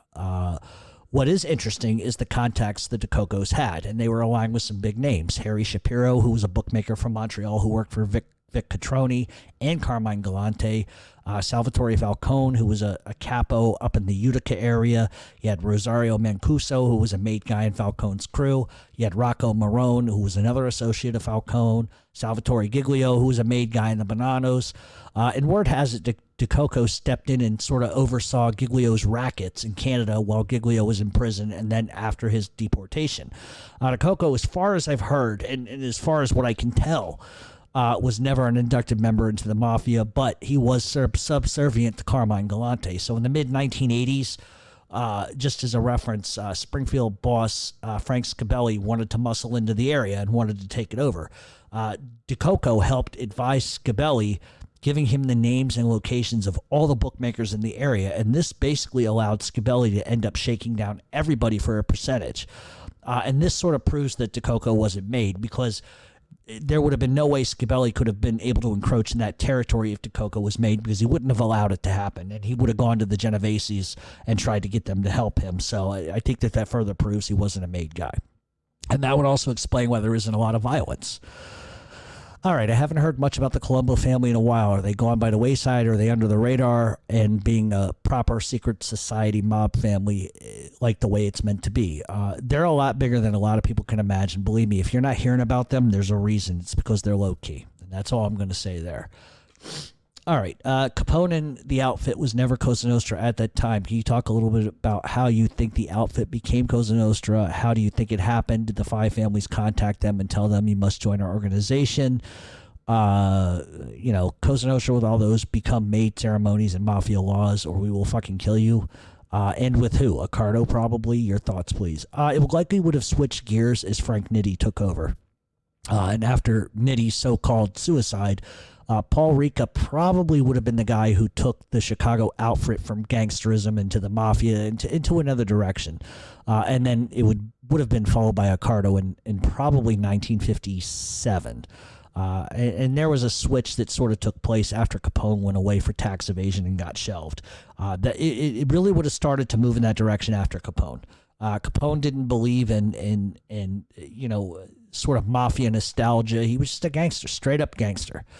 Okay, did the guy who blew up Lefty Rosenthal's car get any retribution from Chicago, or did they okay it? Thanks for the show. Over 2 years listening now. Look forward to it every week. Enjoy your vacation. I talked specifically, if you go back to the last show, I talked specifically about Frank Lefty Rosenthal, who ordered it, why it was done. And obviously it was a move by Frank Ballesteri. So look, if it was ordered, which it was, we know that, nobody was going to go after Frank Ballesteri for that, because it was ordered by the mob, and that's just the way things were going to go. All right, Jeff, side question. What is the absolute favorite dish your mom or family members cook, something you always make time for? Baked ziti, hands down. Are you kidding me? Forget about it. That's the one thing that I make. All right, can you talk a little bit about Salvi Testa and why he was whacked? Is it true that when Vito Rizzuto was a Bonanno, soldier guys respected him more than his capo? Vito Rizzuto was actually a captain in the Bonanno crime family and also a boss of his own family at the same time. I never really understood why Vito Rizzuto needed to do both, but he just did. As far as Salvi Testa, I've talked about this repeatedly for 3 weeks, but here's the short end of it. Nicky Scarfo did not want, and under any circumstances, anybody to outshine him. Salvi Testa was. I still think to this day, and somebody can correct me if I'm wrong, but I think Phil Leonetti had a lot to do with Salvi Testa getting killed. I think he put a lot of things in Nicky's ears.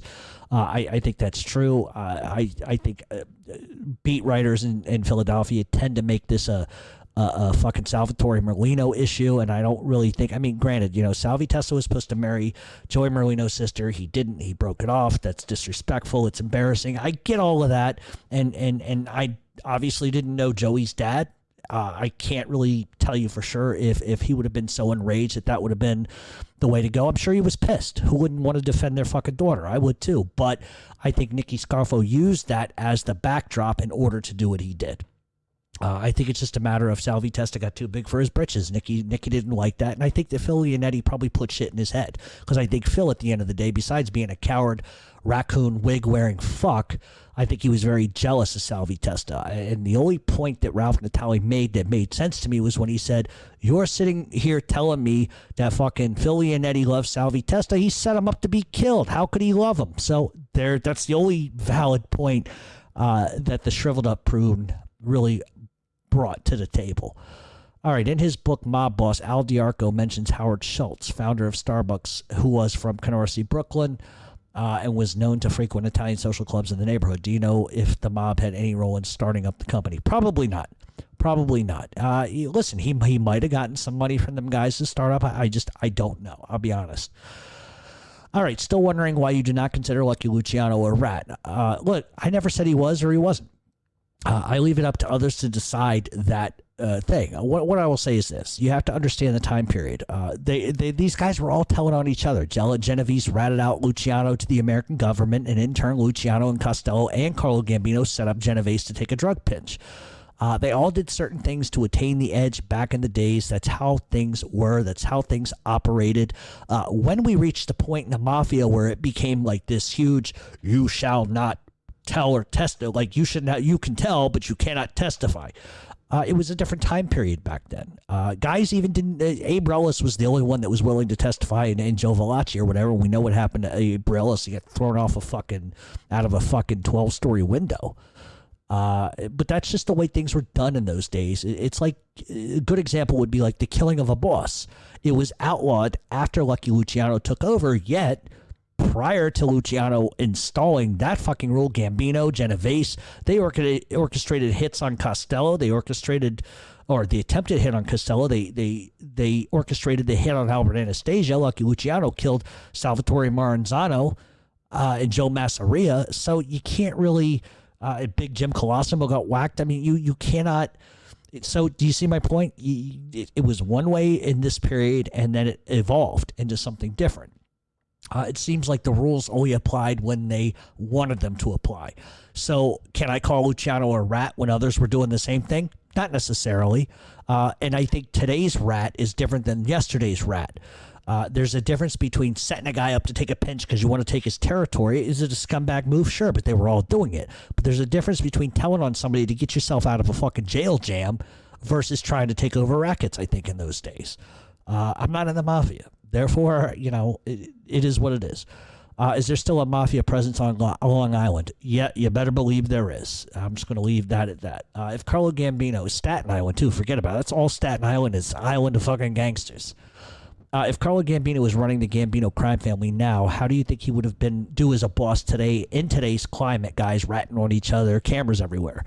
I think he would have had a hard time, especially when you consider the sheer amount of informants, the government deals, government surveillance. Even Gambino, say, post-76 when he died, probably would have had problems coming into the 80s. What would have been interesting to see is what would have happened to him when the commission trial came. Would he have been indicted in the commission trial? Probably not. I don't think they would have gotten enough on him to indict him for that. But with Gambino's power being like fucking insane, I often also wonder, had he been alive, would he have had people killed at that point? Would he have like assassinated the commission? I don't know what he would have been capable of at that point. But I think he would have had a bigger, heavy hand on some of this stuff. First of all, DeMeo probably is never going to end up doing what he does. There's a lot of things that if Gambino had stayed alive for another decade, John Gotti doesn't happen. That's almost a guarantee. Castellano's not going to get killed. That's almost a guarantee. The DeMeo crew isn't going to move in with the Westies. I mean, there's a lot of things that probably wouldn't have happened, but we're never going to know. All right, other than Meyer Lansky and Santo Traficante, which bosses were major players in Cuba, and are the Traficantes on the rebound? Luciano, Costello, Traficante, Lansky, those are all the major guys in Cuba, even Buffalino to an extent. I mean, everybody had a say in things, but Lansky really was the architect of a lot of that. I think that past, Lansky, I think... it would have fallen on Luciano as far as the rules and policies went. The Traficantes are still active, but they are absolutely not what they once were. All right, here we go. Who is this Ori Spotto? Never heard of him.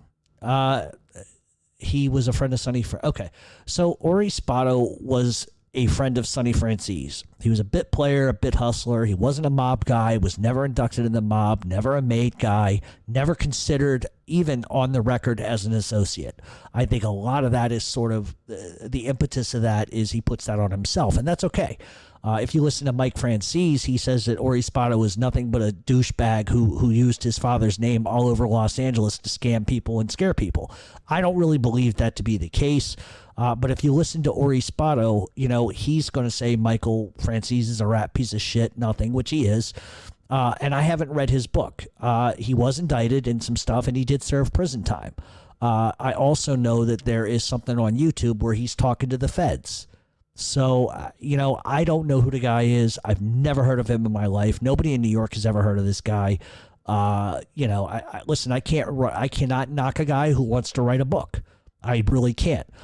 The problem is, and I'm just being honest, some of his facts don't pass the sniff test, especially when I ask around and nobody's ever heard of the guy. Okay, that doesn't mean that he's a liar, doesn't mean he's this or that. It just means there's not enough information. He was indicted with some people, so don't get me wrong. I mean, he obviously was a guy that was doing some criminal shit, and he paid for it and went to prison. So that part of it is true, but there is a fucking... Here's what you should do. Go to YouTube and type in Ori Spotto spills guts to the feds. And there's a recorded phone call where he is talking to a federal agent. Now, you can dissect that any way you want. I think in terms of, first of all, he's not in the mafia, so him talking to a Fed really is not necessarily, in his particular case, a rap move. But it's also worth noting, I believe he was under indictment at the time. I could be wrong, but he's sort of playing the Fed out, seeing if he can cut a deal. And to me, that's fucking wrong. But I'm going to let you guys decide that. Listen, I'm not going to kick a guy for no fucking reason. There just isn't a lot of information about him, and I think that he has told some pretty big fishtails. I'm just going to be honest with you. But the guy's never done nothing to me, so I'm not going to kick him. But he wrote a book. He wrote a book. He doesn't like Michael Franzese. Michael Franzese doesn't like him. Okay. But no, he was never a gangster. He was just a two-bit hustler and a player. That's it. John Vesey was a bigger gangster than he was. Okay, if that tells you anything. There's another guy who I won't even mention that was a bigger gangster than this guy ever could have been. So was he a gangster? No. Was he a mob guy? No. Did he know people? I'm sure he did. But some of the things he says does not, really pass the sniff test. And what you can do, look it up for yourself. His real name is Orlando Spatto. Just look it up for yourself. Do the research yourself. And go on YouTube and listen to Ori Spotto spills guts to the feds. Maybe you'll hear something that I didn't. All right. Would you be open to being a guest on the Joey Diaz podcast and smoke a few joints with him talking mob stuff? First of all, I'm not a drug user. Let's just get that out of the way. I don't do drugs. Never been a drug guy. Cigarettes. That's my sort of vice, and booze. I like to drink booze too. But I would sit down with Joey Diaz. I would definitely bust his balls in some of the stuff he says about Sammy Gravano. Listen, Joey Diaz is a funny guy. He tells great stories. It would be fun, no doubt. But I also think he has a very interesting take on Sammy Gravano, and I think he has a certain take on mob guys that I don't agree with, and that's okay. But yeah, I would definitely do Joey Diaz. Are you kidding me? He's a good guy. I mean, he's a good guy to the point where he's entertaining, he's funny, and I would love to sit and talk about the mob with him. That would be a hell of a show. So if you know Joey Diaz, pass this along to him. All right, in your opinion, who had more power and money between Vito Rizzuto and Toto Reyna? Okay, and also the second question is, how is it that gangsters got nicknames, and what's your personal favorite? Probably Toto Reyna was more powerful. They both had factions in other countries, but Toto Reyna was on a totally different level financially and just numbers-wise. I don't think Rizzuto would have been capable of whacking politicians and judges, whereas Toto Reyna did it very easily. That's the big difference. Both were strong and wealthy, but Toto Reyna, like I said, is on a different level. Nicknames are like anything else. It's the same thing that kids do in their school. Oh, Johnny Farts. That's his nickname because he farts in school. Sonny Black was called Sonny Black because he was actually born with blonde hair and he dyed his hair black. Sonny Red was called Sonny Red because of his love of the color red. Sometimes it's a compliment. Sometimes it's simply ball busting. And sometimes it's to identify two different guys with the same name. Some guys are called nicknames by different people, which causes confusion. Joey who? Joey Pipes or Joey Meat? Which one? Joey Pipes, Joey Meat, Joey the Butcher. My favorite mob nickname is one that probably isn't known by anybody because this particular person is known by something else. But there is somebody that is nicknamed Lucifer. That's the best fucking nickname ever. Definitely. I love that, Lucifer. That's fantastic. All right, do you believe that Gigante was better than Gambino, even though Gigante had issues that Gambino never had? Indictments, prison time, guys being caught on tape, and etc. I don't necessarily think, and I never said that Gigante was better or worse. I just think Gambino, just didn't have some of the similar. I apologize for that. I was having a little feedback issue in the mic. All right, so where were we? I think Gambino, never doing anything but one night in jail is absolutely astounding considering who he was. And that's the difference between the two of them. Gambino never got caught. Vinny the Chin did. Both were insanely bright. Both were shrewd guys. But that's what the difference is. Nobody would talk about either one of them publicly. They both had their guys' respect. And when you control a family, and people respect you enough not to even mention your fucking name, not to say a word, and they're willing to take a serious pinch, that says everything about the people. Gigante obviously had wiretap issues, surveillance issues, and we can argue that. Gambino was smarter in the sense that he didn't use phones. He didn't get caught going out to clubs. He just laid low. And Gigante did that too, but Gigante, he ends up getting caught on a wiretap talking to one of his wives. Both his wives were named Olympia. He had one in New York with a family and one out in Jersey with a family. If he doesn't get caught on that wiretap, I think he would have got away with it for the most part. He would have gotten away with the mental act for the rest of his life. He was smart enough to check himself into a nut ward every 2 years to just keep the act going. While other mob bosses frowned on his behavior, he outlasted all of those that talk shit about him. All right, is there a mob presence in Delaware? We do have casinos here. There is, but it's not a large group. Really, it's overseen but by somebody or some people, and I think that's been pretty public. All right, in 1979, Charles Harrelson murdered a federal judge, a first in the 20th century. Some say he was pressured to do it by the Mafia because they had a beef with the judge, and Harrelson was deep in debt to the mob and about to be hit himself. Others say he acted on his own because he was in trouble. And facing what some call the maximum time judge. What's your opinion? Well, first of all, if you don't know who Charles Harrelson was, he is the father of Woody Harrelson. He was a mob guy. He was a hitman, but he did it because he was enraged because he knew that the cell was once he gets convicted, he's going away for the rest of his life. He's never going to get out. That's why he did it. He was a tough guy. He had close ties to the Chicago outfit, and specifically was very good friends with Jack Ruby. There was some talk that he had serious information about the hit on John F. Kennedy, and there's an interview on, I think, YouTube where he kind of refuses to talk about it and says, look, if I talk about this, it's going to get a lot of people in trouble. And even Woody Harrelson has said that he didn't want to talk about some of the Kennedy stuff because he was afraid the feds would come after him. So take that as you want. Have you ever come across any compelling evidence that would lead you to believe that some competitor of Lucky Luciano, Italian or otherwise, was using Dewey to get rid of him quietly without provoking a major internal family war? That's a really great question, and it wouldn't surprise me. I've often wondered if it was a type of subversion by a rival. I don't think it would have come from the inside. It would have come from the outside.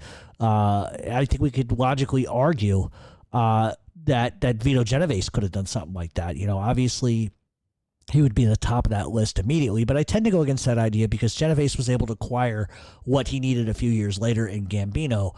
But even I admit that there's a very strong possibility that you're right. I think Bonanno was the guy who would have done something like that too. I just don't think it was an internal thing. I think it was an internal thing from the Mafia and another family. I think 100%. Because Dewey was a little bit of a nutcase, and let's face it, Genovese, even Bonanno was on Bonanno was on rocky shores with the mob for a long time, and nobody trusted him. One of the things Bonanno did was basically absorb a ton from the Profaci records, and when he does so, he ends up consolidating a major power alliance in Canada. The problem is that Bonanno always backed the wrong horse. One can argue that he was being loyal to those that were loyal to him, but to always pick the softer of the horses is what puts Bonanno in a bad spot. For all his pomp and glory, Bonanno was strong, and he was a smart and capable guy. The problem was his ego outweighed his intelligence. All right, favorite horror movies. Oh boy, there's so many. Halloween, which was John Carpenter's, the first one. The second one was good too. The Werewolf of London, The Wolfman, Creature from the Black Lagoon, The Mole People, Friday the 13th. I like a lot of old school shit. Friday the 13th, Frankenstein, Dracula, all that good shit. Although, I will tell you, I like I want to say it's 76 or 77. The Frank Langella movie with Donald Pleasance, Dracula, was fantastic. That's one of my favorites. All right. Atlanta, Georgia is a huge state, busiest airport in the world. How come the mob never did business here? Oh, they definitely did business there. They have a lot of fringe guys, a lot of rackets, but a traditional mob family, no. A few years ago, if you remember, there was a strip club that was mob-owned that operated in Atlanta. They got a lot of NBA guys pinched and in deep shit. I think there's more organized crime there than you probably think, but I think it's predominantly gangs more than anything.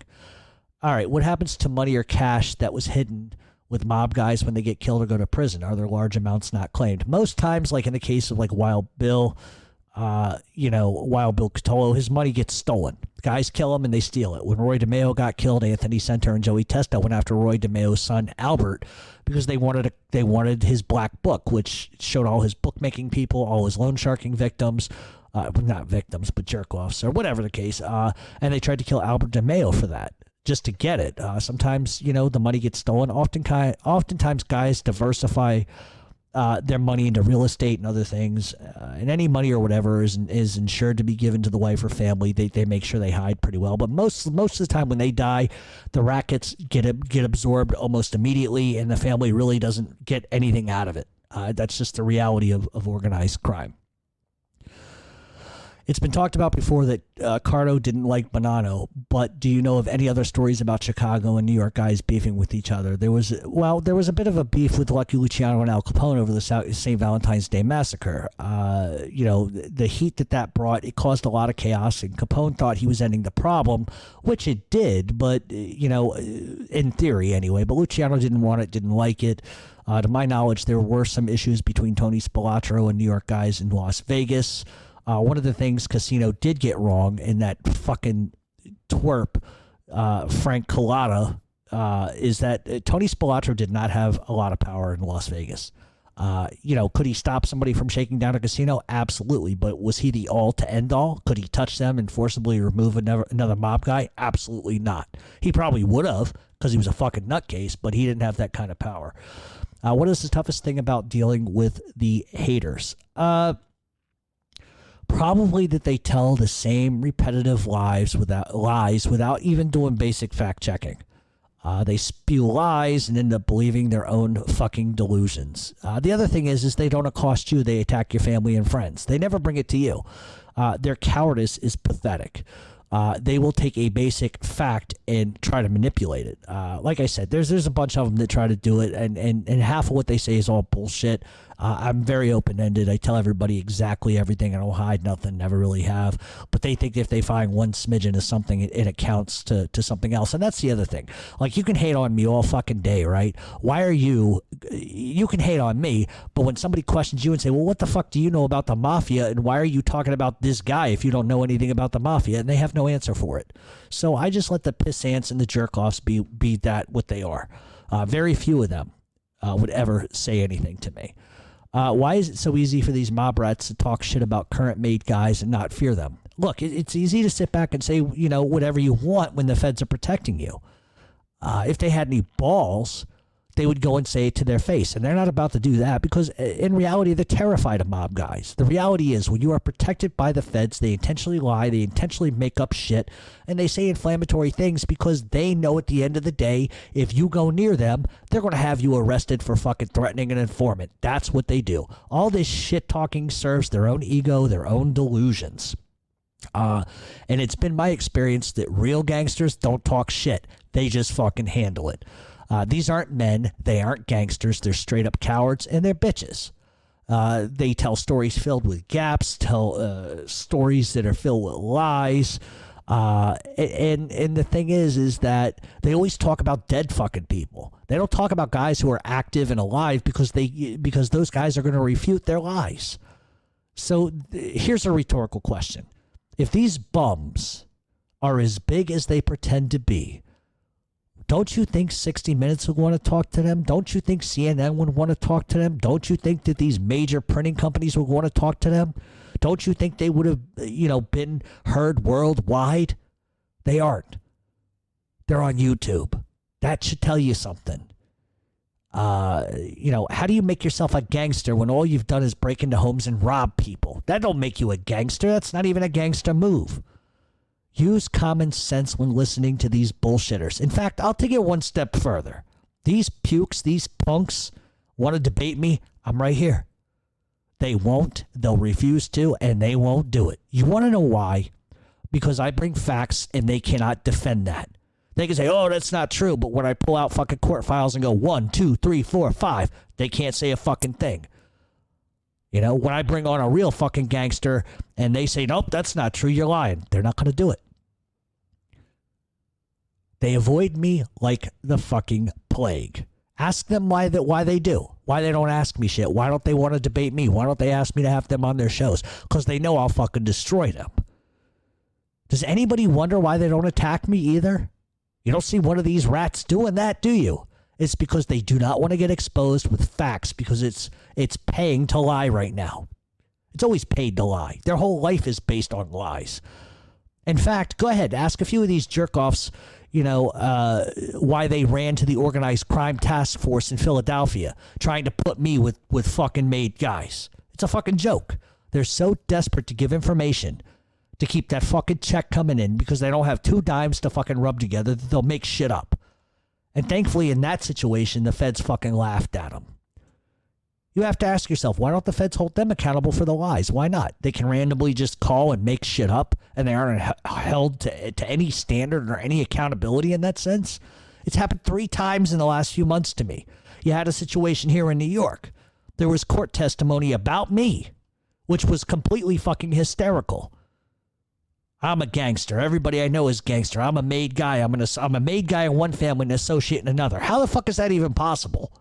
Name me one guy that's done that. Hysterical. And then you got the Philly shit. You know? Oh, he's hanging with this one. He knows this one. So you call the Philadelphia Organized Crime Task Force trying to put me with this one. I ain't even met the fucking name you mentioned. Like, that's how stupid you are. Or you listen to my show and you think because I say X, Y, and Z that somehow now I'm involved in fucking rackets.